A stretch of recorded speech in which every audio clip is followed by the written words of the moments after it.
The heavy designer shoe connected with Naomi's ribs before she could even gasp. She was thrown backward, crashing into a crystal display as Christmas ornaments shattered like ice around her, the jagged glass tearing at her skin as she hit the marble floor. For a heartbeat, the entire Gangnam luxury mall went silent.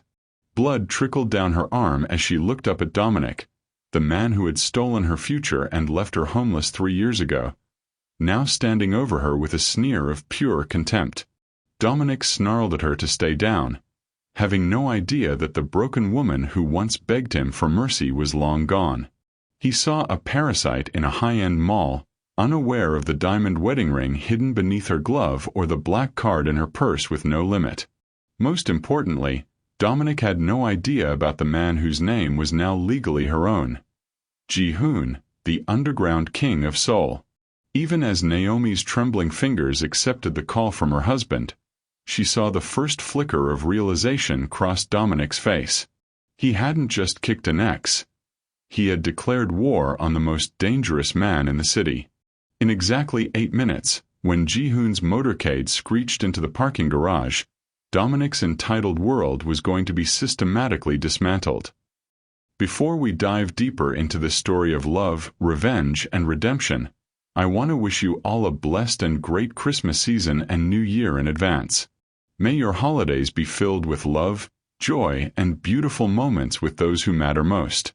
Now, do me a favor by subscribing to the channel and turning on notifications. Your support means the world to me.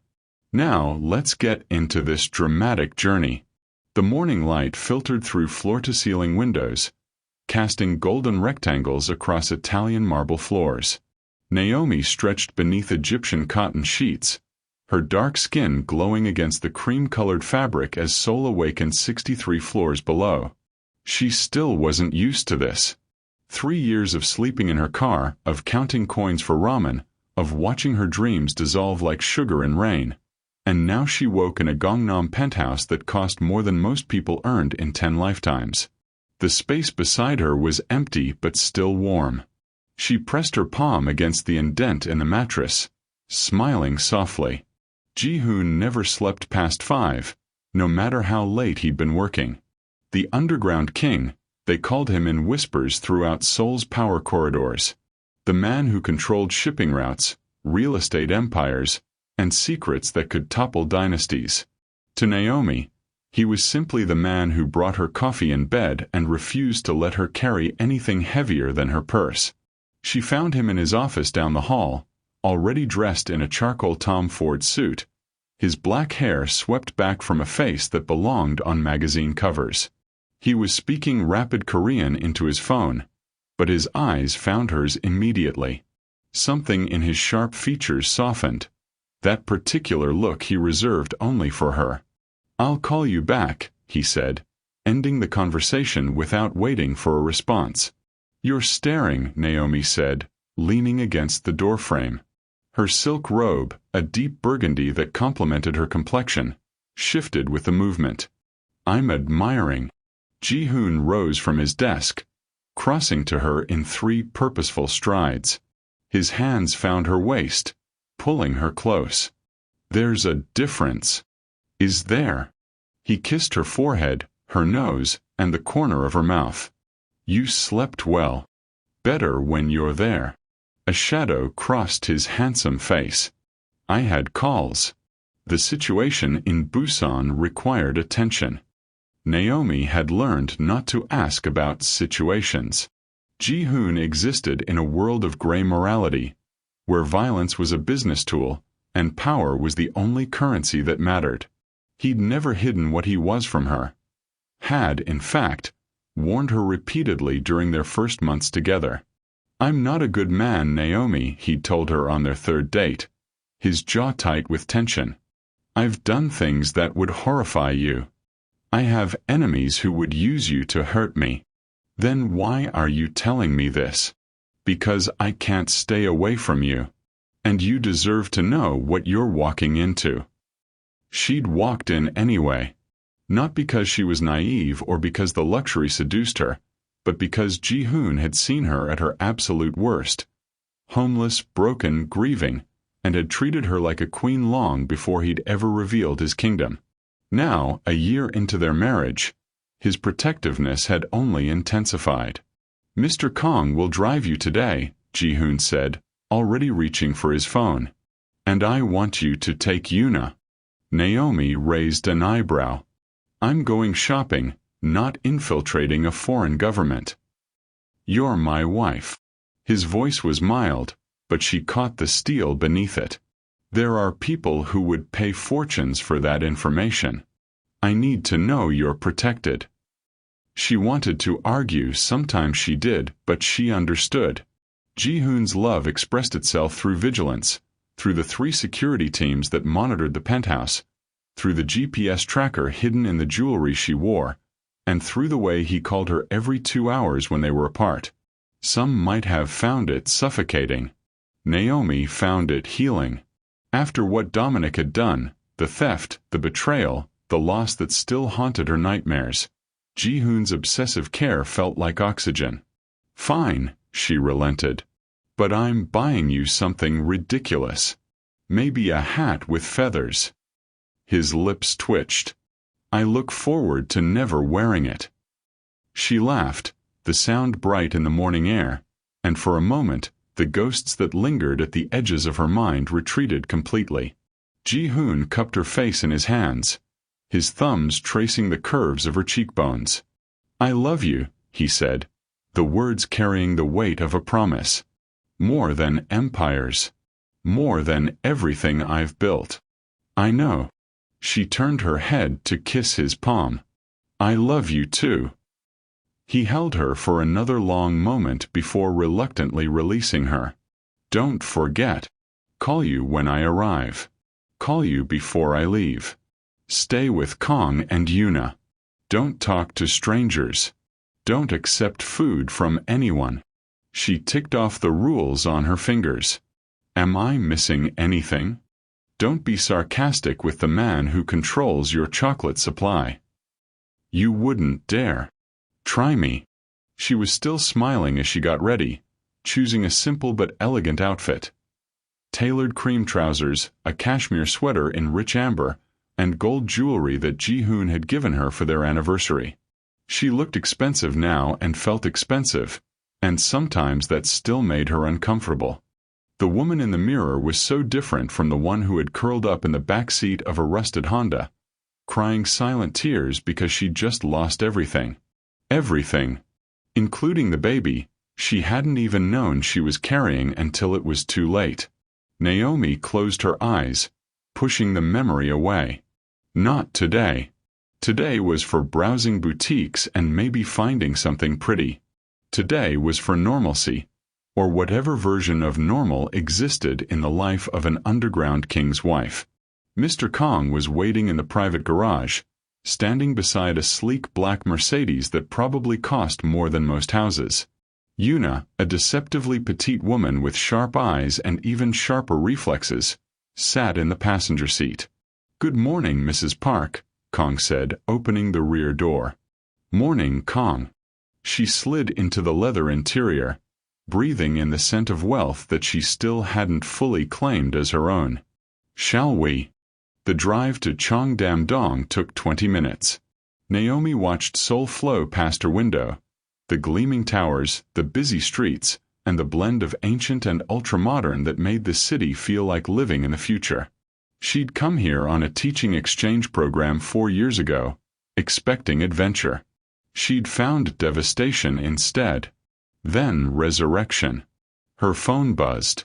Ji-hoon, right on schedule. Arrived safely. She typed back. Just pulling up. No assassins yet.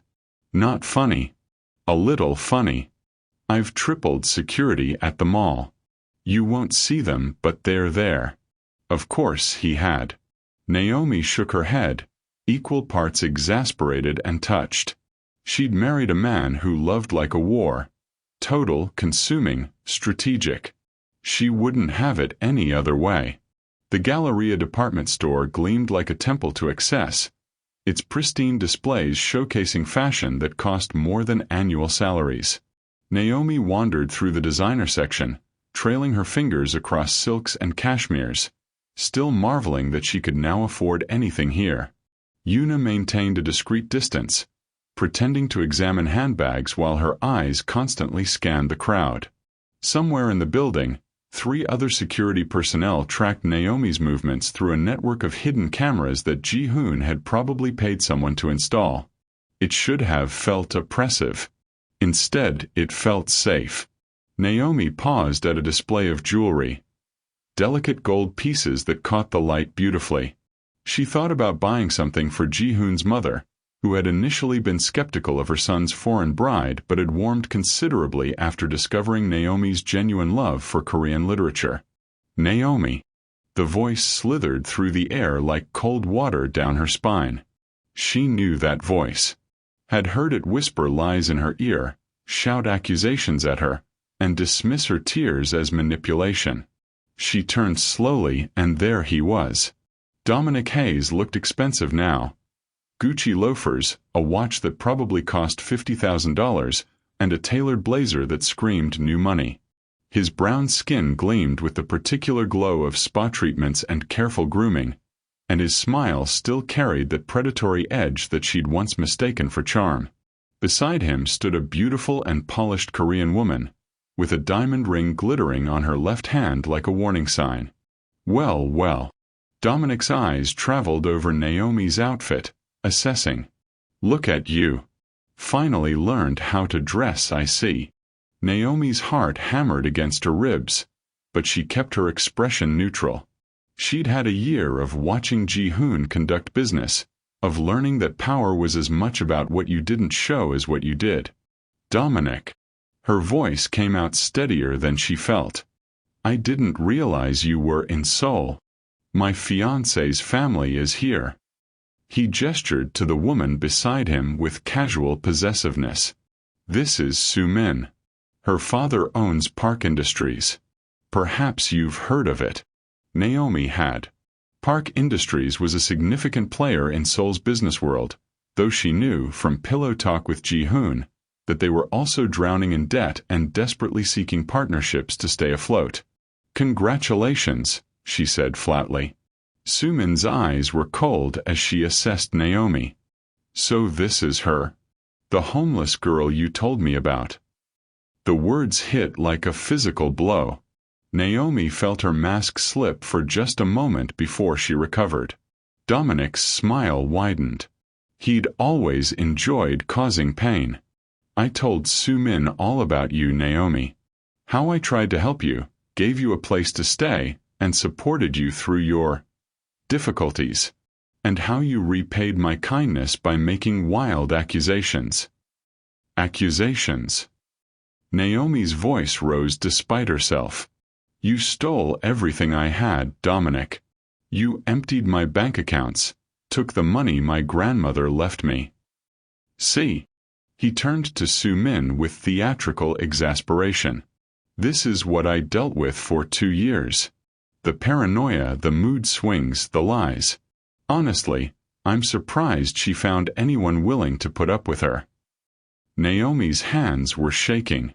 She clenched them at her sides, willing herself to stay calm. I'm not doing this. Not here. She turned to walk away, but Dominic's voice followed her. Where's your car parked, Naomi? Oh wait, he laughed, the sound cruel and pointed. You don't have one, do you? Or did you finally get back on your feet after living in that Honda for a year? Soo-min giggled, covering her mouth with manicured fingers. Naomi kept walking, but Dominic wasn't finished. He never was. You know what I heard. He raised his voice, drawing attention from nearby shoppers. I heard you got knocked up. Was the kid even mine, or were you already working your way up to something better? Naomi froze. The baby. He was talking about the baby.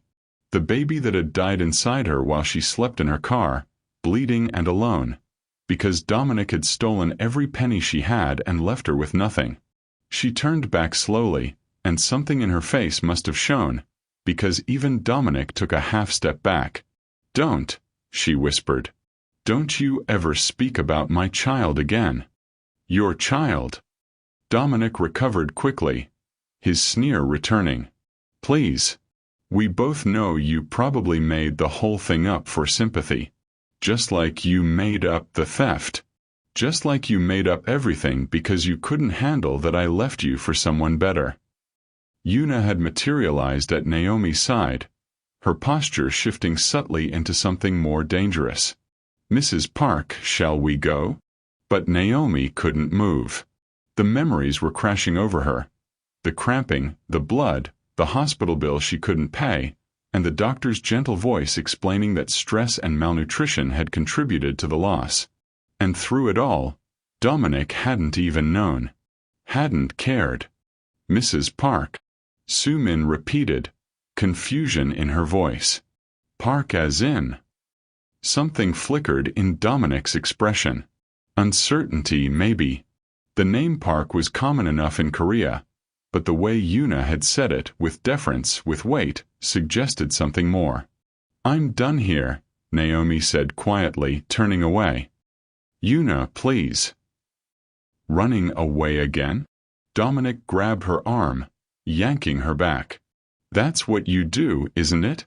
Run and cry and play the victim. Remove your hand.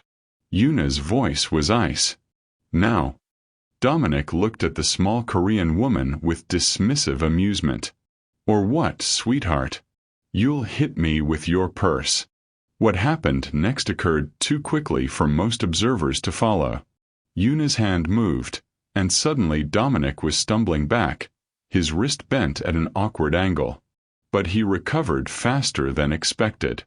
His face contorted with rage and his foot shot out, not toward Una but toward Naomi. The kick connected with her ribs, sending her crashing backward into a glass display case. The sound of shattering glass filled the store, followed by gasps from watching shoppers. Naomi hit the floor hard, fragments of glass raining down around her. Then there was only pain and the distant sound of Sumin screaming.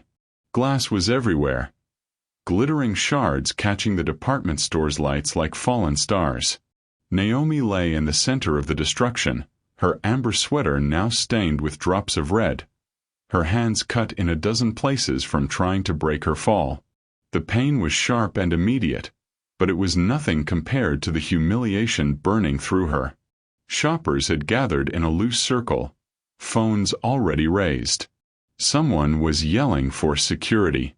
Sumin had retreated several feet, her hand pressed to her mouth in theatrical horror, while Dominic stood over Naomi with his chest heaving. That's what you get, he spat. You think you can disrespect me? Walk away from me like I'm nothing. Una was on the phone, speaking in rapid, urgent Korean. Something about her tone cut through Naomi's days. She'd never heard the bodyguard sound afraid before. Mrs. Park. Una crouched beside her, careful of the glass. Can you move? Naomi tried to push herself up, but her arms gave out. A larger shard had embedded itself in her palm, and blood was running freely down her wrist. Look at her. Dominic's voice carried across the gathered crowd. This is the woman who accused me of theft. This is the woman who spent a year living in her car like a common vagrant. And now she has the nerve to walk around dressed like she's somebody. Dominic. Sumin's voice was uncertain. Maybe we should go. No.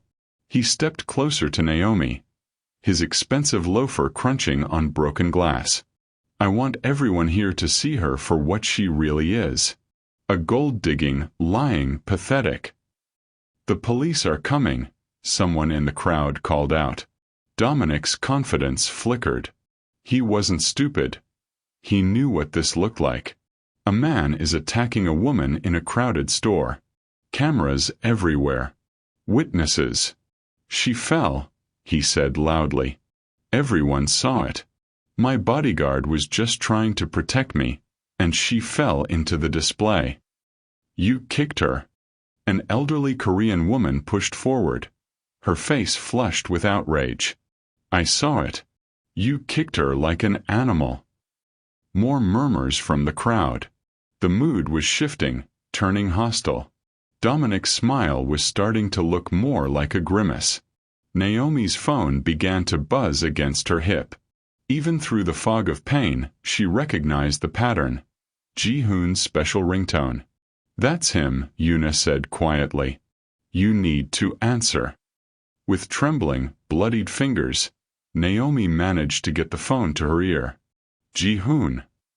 "What's happening?" His voice was controlled, but she could hear the current of fury beneath it. Kong reported a disturbance. "Naomi, talk to me." "I'm okay." The lie tasted like copper. There was an accident." "She's bleeding," Yuna cut in, taking the phone. "It was an assault, sir. A man kicked her into a glass display. I have him contained, but he's with a woman from the Park Industries family." Naomi couldn't hear Ji-hoon's response, but she saw the color drain slightly from Yuna's face. "Yes, sir." "Yes. 8 minutes." "Understood." She handed the phone back to Naomi. "Don't move," Ji-hoon said, his voice now utterly calm in that way that meant someone was going to suffer. "I'm coming." "Ji-hoon, please don't." 8 minutes, my love. Stay on the line." Naomi closed her eyes, the phone pressed against her ear. She could hear his breathing, quick but steady. In the background, the sounds of cars and urgent voices. "Who did this?" he asked softly. She didn't want to answer. "Not yet. Not like this. Someone from my past." A long pause. "The one who hurt you before?" Tears were streaming down her face now, mixing with the blood on her cheeks. "Yes." Dominic had noticed the phone call. He was watching her with narrowed eyes, trying to calculate his next move. Security guards had arrived, attempting to take control of the situation, but they seemed uncertain about how to proceed. "Who are you calling?" Dominic demanded. "Your new sugar daddy? Is that how you afford this?" "Sir," one of the security guards said nervously, "we're going to need everyone to stay calm until—" "Do you know who I am?" Dominic's voice had turned dangerous. "My fiancé's family is one of the biggest names in Seoul. You don't want to make an enemy of me." The guard hesitated, glancing at Su-min. Politics.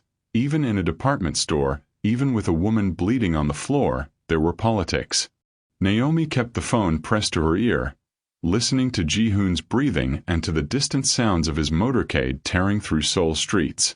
7 minutes now, maybe 6. "I'm going to tell you something," Ji-hoon said quietly. "And I need you to hear it, Naomi."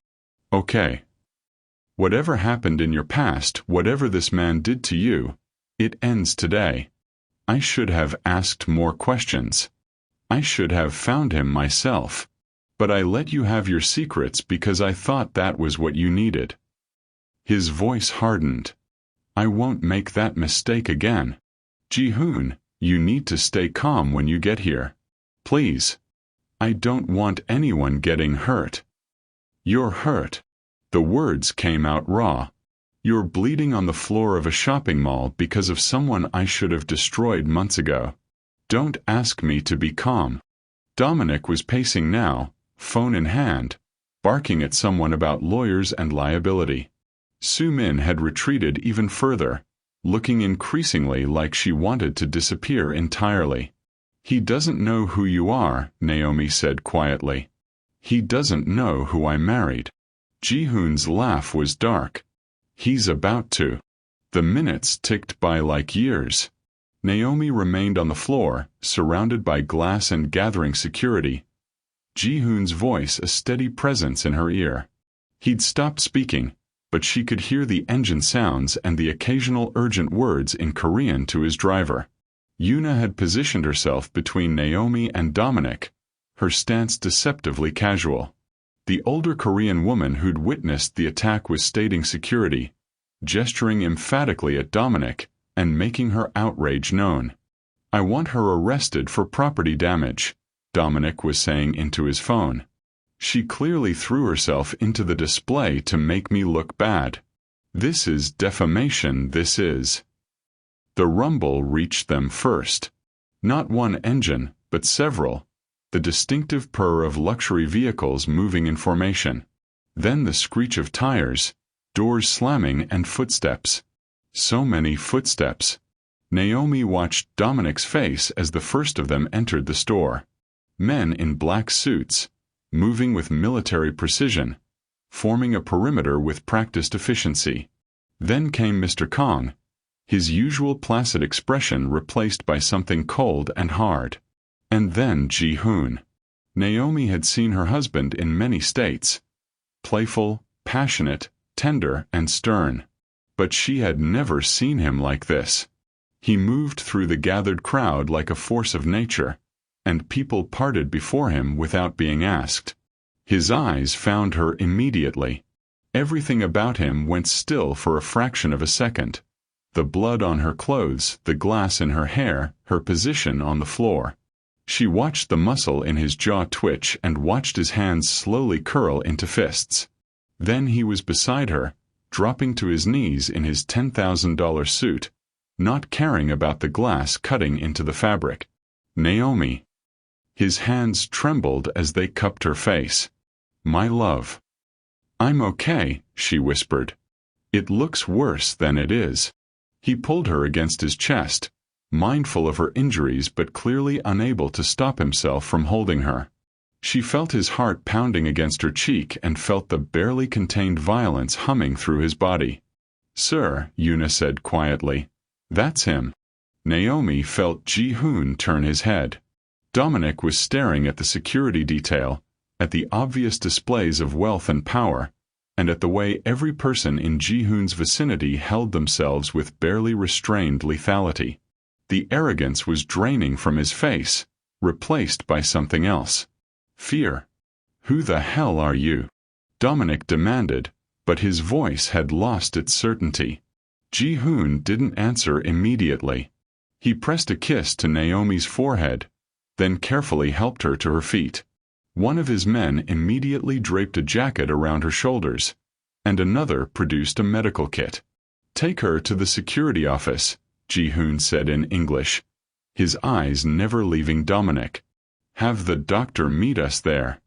"Ji-hoon," Naomi started. He turned to her, and the fury in his eyes softened just slightly. "I need to handle this. Please let me handle this." She wanted to argue, but the pain was catching up to her now. Her hands were throbbing, her ribs ached where Dominic's foot had connected, and exhaustion was creeping through her limbs. "Don't kill him," she whispered. Something flickered across Ji-hoon's face. "I won't. But that's the only mercy he'll receive." Yuna and Kong helped her toward the back of the store, where mall security was hurriedly clearing a path. Naomi glanced back once, seeing Dominic surrounded by Ji-hoon's men, seeing Sumin's face go white as understanding finally dawned. The security office was quiet and clean, far removed from the chaos of the sales floor. Someone produced a chair for Naomi, and moments later, a man with a medical bag was carefully extracting glass from her palms. "This will scar," he said gently. "But the cuts aren't deep. Your ribs may be bruised, not broken. I'll need to examine you more thoroughly at the hospital." Naomi barely heard him. She was staring at the door, waiting, her mind replaying the confrontation over and over. Dominic was going to pay. She knew that. Whatever Ji-hoon was doing out there, whatever he was saying, it would destroy the man who had once destroyed her. But it wouldn't bring back her baby. Nothing would. The door opened, and Ji-hoon stepped inside. His mask had slipped slightly. She could see the strain around his eyes and the tension in his shoulders. He crossed to her in 3 steps, kneeling in front of the chair and taking her bandaged hands with infinite gentleness. "It's done," he said. "For now." "What did you do?" "What I do best." He pressed his forehead against her knuckles. I made him understand exactly who he had touched. Who had he hurt? Naomi felt the tears coming again. Ji-hoon, there are things you don't know. Things I never told you about what Dominic did. I know about the money. His voice was soft. I know about the apartment he took, the accounts he drained. But you don't know about. She couldn't say it. Not yet. Ji-hoon raised his head, looking into her eyes. Then tell me. All of it. I should have asked before. I was afraid of pushing you, afraid of making you relive your pain. His jaw tightened. I won't make that mistake again. Naomi took a shaky breath. It was time. The security office was small and unremarkable. Beige walls, industrial carpet, and fluorescent lights that buzzed faintly overhead.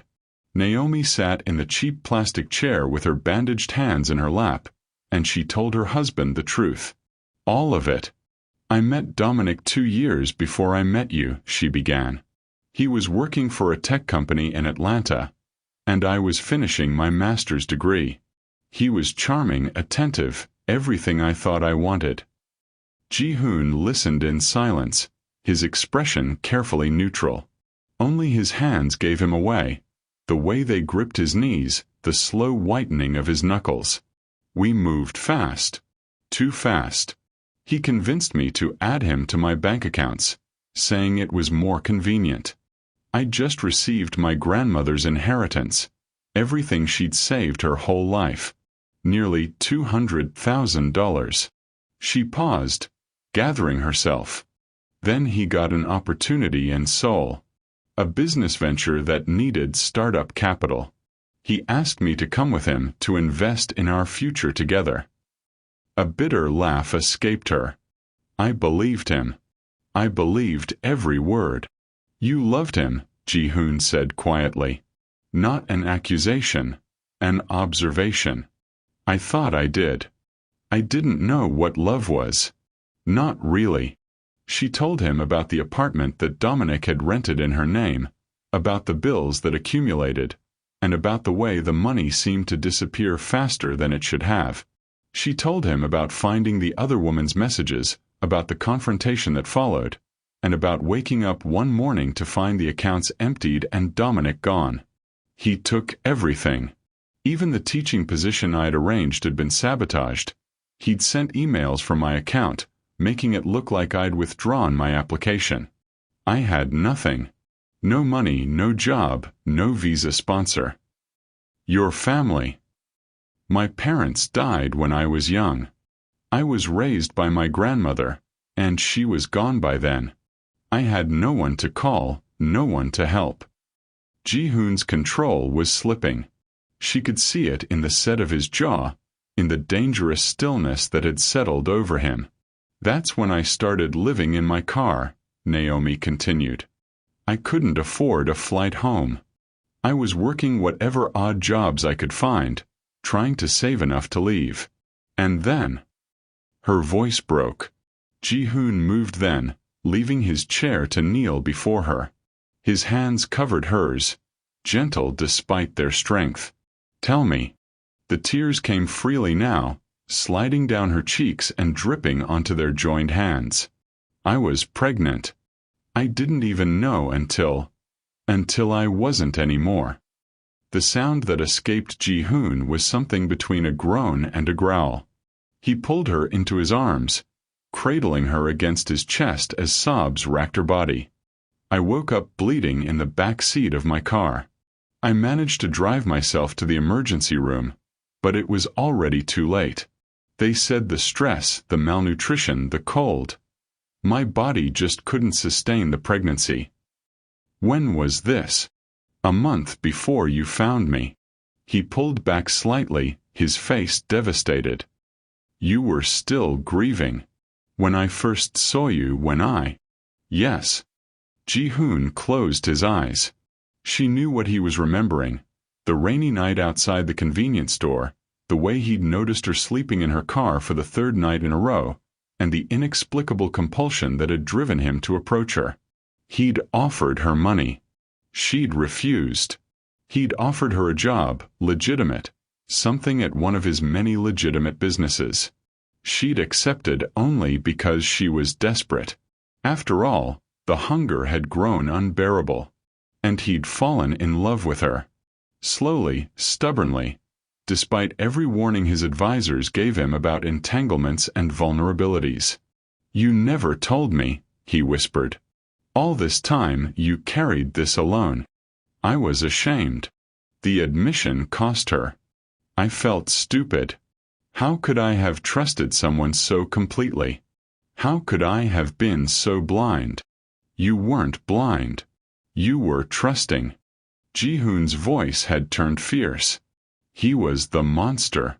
He abused your trust, stole your future, and left you to suffer alone. None of that was your fault. The baby. It was not your fault. He gripped her face, making her look at him. "Do you hear me, Naomi? You did nothing wrong. You survived. Against impossible odds, you survived, and you became stronger, and you found your way to me. I don't feel strong right now. Then let me be strong for you." He wiped her tears with his thumbs. "That's why I'm here. That's why I exist, to carry what you cannot, to fight who you cannot, to ensure that no one ever hurts you again." They held each other in the small security office, surrounded by the mundane trappings of mall administration, and Naomi felt something shift inside her. The burden she'd been carrying for so long, the shame, the grief, the secret weight of loss, it was still there, but it was no longer hers alone. Ji-hoon pulled back eventually, something new in his expression. Purpose, perhaps. Resolution. "I need to finish what I started," he said. "Will you stay here?" "What are you going to do?" His smile was cold. "Everything he took from you, his freedom, his finances, his future, his name, I'm going to take from him. And he's going to watch it happen." Naomi should have stopped him.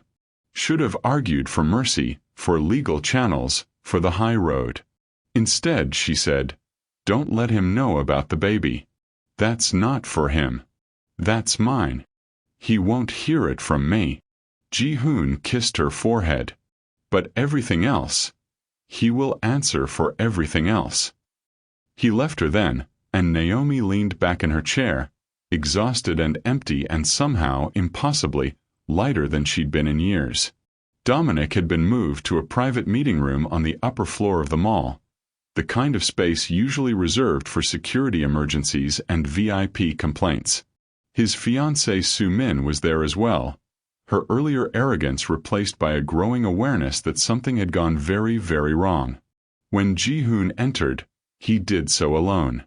Dominic rose immediately, posturing despite the fear in his eyes. "I don't know who you think you are, but you can't just sit down." The two words were quiet, almost soft, but they carried an authority that made Dominic's knees buckle. He sat. Ji-hoon took his time, examining Dominic with the detached interest of a scientist studying an insect. Then he pulled out a chair across the table and settled into it with the casual grace of a man who had all the time in the world.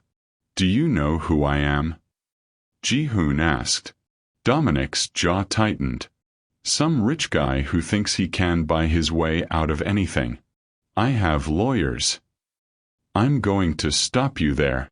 Ji-hoon leaned forward.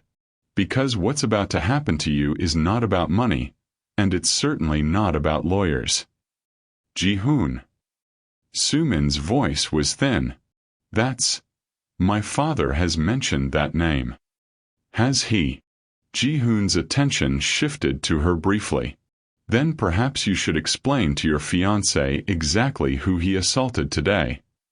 Soo-min's face had gone the color of old paper. "Dominic. Ji-hoon Park. The underground king. He controls half of Seoul's shipping routes. He's a criminal." Dominic laughed, but the sound was hollow. "Are you threatening me? Because that's going to look great when this goes public." "Nothing is going public." Ji-hoon pulled out his phone, setting it on the table. In approximately 10 minutes, your life as you know it is going to cease to exist. I wanted you to watch it happen. You can't. The woman you kicked into a glass display case is my wife. Ji-hoon's voice remained conversational, almost pleasant. The woman you stole from. The woman you abandoned. The woman who lost a child while living in her car because you took everything she had. That woman is mine. For the first time, real fear flickered across Dominic's face. Ji-hoon began making calls. The first call was to Dominic's employer, the sole branch of an American investment firm.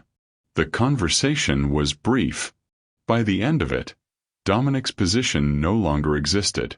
The second call was to the landlord of Dominic's luxury apartment.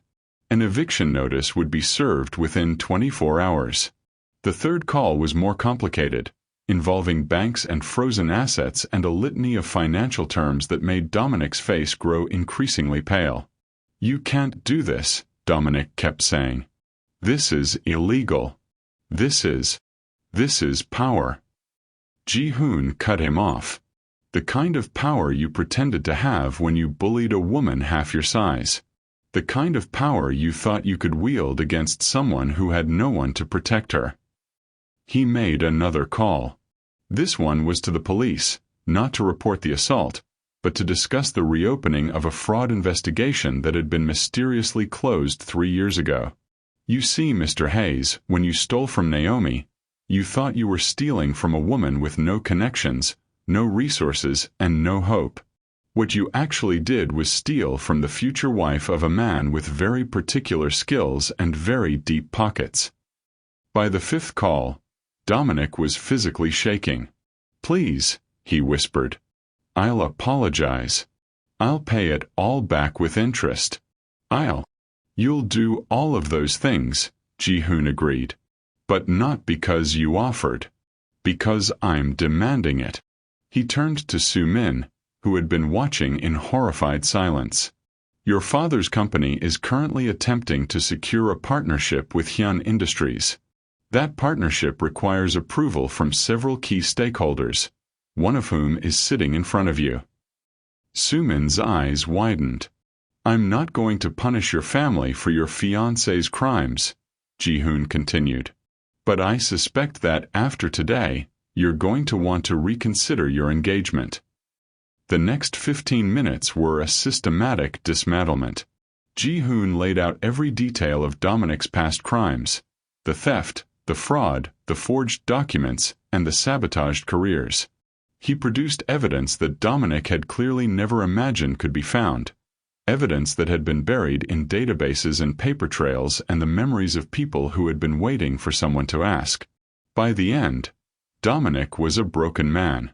His career, his finances, his reputation, his relationship, all of it in ruins. One last thing, Ji-hoon said, rising from his chair. Tomorrow morning, you're going to post a public apology video. You're going to confess to what you did to Naomi. The theft, the fraud, and the abandonment. You're going to apologize for the assault today. And you're going to do it convincingly. And if I refuse? Ji-hoon smiled. It was not a pleasant expression. I've been merciful today, Mr. Hayes. I've limited myself to financial and social destruction. But I am not, by nature, a merciful man. If you make me come after you again, I will show you exactly what kind of king I am. He left Dominic sitting in the ruins of his life, and he went to collect his wife. The penthouse was quiet when they returned. Naomi stood in the bathroom doorway, watching Ji-hoon prepare the bath. He'd rolled up the sleeves of his ruined shirt, the Patek Philippe on his wrist catching the light as he tested the water temperature and added oils that smelled of lavender and eucalyptus. You don't have to do this, she said softly. I know. He didn't look up. I want to. The bath was vast. More of a small pool than a tub, carved from some kind of pale stone that warmed quickly. Steam rose from the surface, curling through the air like visible breath. Ji-hoon helped her undress with a gentleness that made her chest ache. His eyes catalogued every injury: the bruising on her ribs, the cuts on her hands and arms, and the scrapes where glass had bitten into her skin. She watched his jaw tighten with each discovery, watched his control slip and reform and slip again. When she was finally in the water, she let out a long sigh. The heat seeped into her bones, loosening muscles she hadn't realized were clenched. Ji-hoon knelt beside the tub, his sleeves still rolled, and began to wash her hair. No one had done this for her since she was a child. Since her grandmother used to braid her hair at night, humming spirituals under her breath. The memory brought tears to Naomi's eyes, and she let them fall into the bathwater without trying to hide them. "When I found you," Ji-hoon said quietly, his fingers working through her curls, "I thought you were the saddest person I'd ever seen. Not because you looked sad, you didn't. You looked determined. But there was something in your eyes that recognized something in mine. Loneliness." "Yes." He rinsed her hair, carefully shielding her face. "I had everything a man could want. Money, power, respect, and fear. But I was alone in a way that no one seemed to understand. And then there you were, sleeping in a rusted car, and you looked at me like I was just a person. Not a king. Not a threat. Just a person." Naomi turned to face him.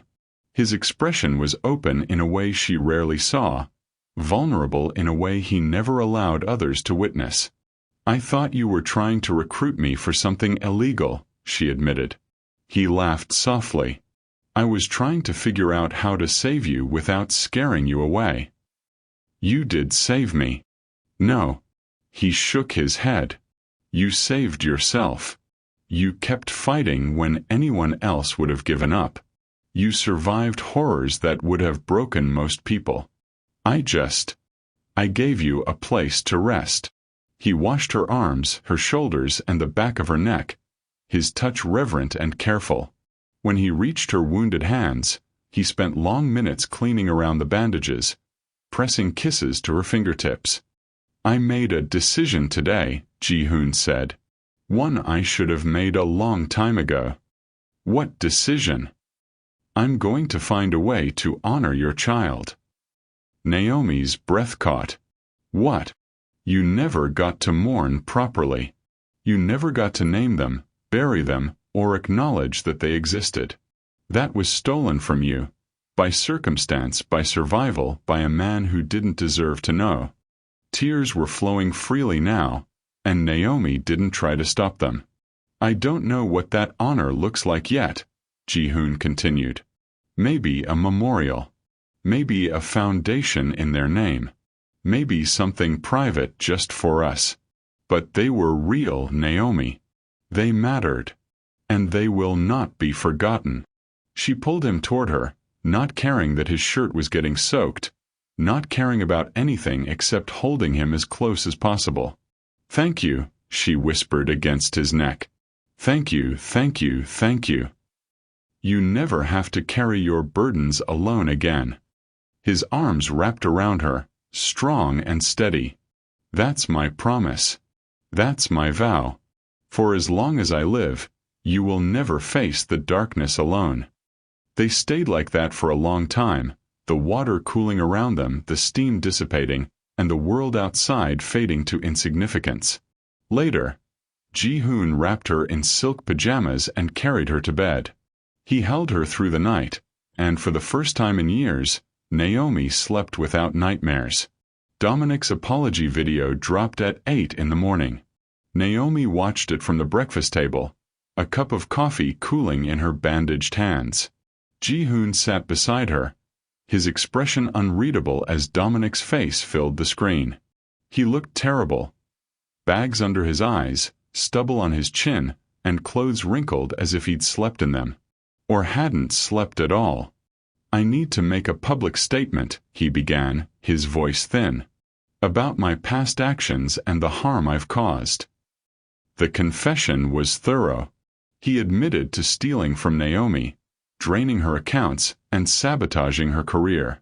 He admitted to the assault at the department store, to the violence that had been captured on a dozen cell phones. "I have no excuse," he said, looking directly at the camera. "I was selfish, cruel, and cowardly. I used and discarded someone who trusted me, and I left her with nothing." To Naomi Park, he stumbled over the surname, clearly still adjusting to the reality of who she had become. "I offer my deepest apologies. What I did was unforgivable." The video ended. Within hours, it had gone viral. The comments section was a bloodbath. Every racist, every misogynist, and every apologist who tried to defend Dominic was swiftly demolished by an army of viewers who had seen the assault videos, who had heard the elderly Korean woman's passionate testimony, and who had put together the pieces of the story and found nothing but outrage. By noon, Dominic's father had released his own statement. Naomi read it aloud from her phone. "The Hayes family is deeply disturbed by the revelations about Dominic's behavior. Effective immediately, he is no longer affiliated with Hayes Enterprises in any capacity. We offer our sincere apologies to those he has harmed, and we are cooperating fully with all ongoing investigations." "His father fired him," she said, almost disbelieving. His father had no choice. Ji-hoon took a sip of his coffee. The family business relies on certain contracts that would have evaporated the moment they seemed sympathetic to Dominic's actions. "You made calls." "I made calls." The afternoon brought another development. Sumin Park appeared in a series of Instagram stories, her face perfectly composed, announcing that she had ended her engagement to Dominic Hayes. "Some things cannot be reconciled," she said, her tone carefully neutral. "I wish him well on his journey toward accountability." The subtext was clear. "I'm distancing myself from this disaster before it ruins me." "Do you feel sorry for her?" Ji-hoon asked, watching Naomi's face. Naomi considered the question carefully. No. She knew what kind of man he was. She stood there and laughed while he humiliated me. Then she made her choice. Ji-hoon set down his coffee. And now she lives with the consequences. The days that followed were a cascade of destruction. Dominic's visa was revoked due to the ongoing criminal investigation. His bank accounts were frozen pending review of potential international fraud charges. His social media was overrun with accusers. Other women he'd conned, other lives he'd disrupted, all crawling out of the woodwork now that his power was stripped away. Naomi watched it all with a detachment that surprised her.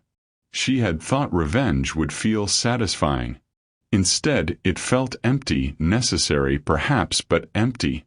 The only things that felt real were Ji-hoon's hand in hers, his voice in her ear, and his presence beside her as the past finally released its grip. "What happens now?" she asked one evening, curled against him on the penthouse sofa. "Whatever you want." He pressed a kiss to her hair. "The future belongs to you." 3 months later, Naomi stood in front of a crowd. The atrium was filled with people. Journalists, philanthropists, government officials, and dozens of women who had traveled from across Korea to attend. Behind her, a banner displayed the logo she had designed herself.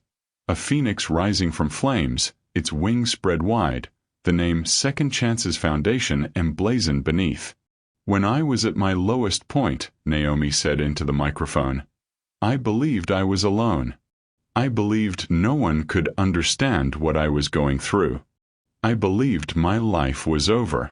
She paused, her eyes finding Ji-hoon in the crowd. He stood near the back, not wanting to draw attention from her moment, but his pride was visible even at this distance. "I was wrong. Some people care. People who will help, people who understand that circumstances do not define worth. This foundation exists to reach those who feel unreachable, to provide housing, job training, counseling, and hope to anyone trying to rebuild their life after a crisis." The applause was thunderous. Naomi cut the ribbon, posed for photographs, and answered questions with a confidence she had spent months cultivating. She was good at this, she was discovering. Good at connecting, at inspiring, at turning her pain into something powerful. The Foundation's first facility would open in 3 months.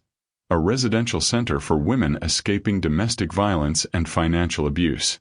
Ji-hoon had offered to fund the entire project, but Naomi had insisted on diversifying. She wanted this to be bigger than anyone's generosity. After the ceremony, Ji-hoon found her in the gardens behind the event space. She was sitting on a bench, her heels discarded on the grass beside her, her eyes fixed on the Seoul skyline. "You were incredible," he said, settling beside her. "I was terrified. You hid it well." She leaned her head against his shoulder. "Did you ever imagine this? When you first found me in that car?" "I imagined many things." His arm wrapped around her. "This wasn't one of them. This is better." They sat in comfortable silence, watching the sunset paint the city in shades of orange and gold. In a few hours, they would return to the penthouse, to the life they had built together, to the future that stretched out before them like an unmarked road. "I've been thinking about the memorial," Naomi said quietly. "For the baby." Ji-hoon waited, not pushing. "I want it to be a garden. Something living, something that grows. A place where other mothers who've lost children can come and find peace." She paused. "I want to name it after my grandmother. Grace Garden. I'll make it happen. I know you will." She smiled, turning to face him. "You always do." Ji-hoon cupped her face in his hands, thumbs tracing the curves of her cheekbones just as he had that morning so many months ago. "I love you," he said. "I know." She kissed him softly. "I love you too." The sun slipped below the horizon, and the first stars began to appear. Somewhere in the city, Dominic Hayes was facing the ruins of his life. Somewhere else, women were finding their way to shelters and services that hadn't existed before. And here, in the growing darkness, a king and his queen held each other close. The phoenix had risen. The second chance had begun. And Naomi, for the first time in longer than she could remember, was finally home. The end. Subscribe to the channel now and turn on notifications for more Afro-Korean romance. Hit that like button and drop a comment. Do you think Dominic's punishment was enough? Should we do more mafia romance or stories of forbidden love? Let me know below.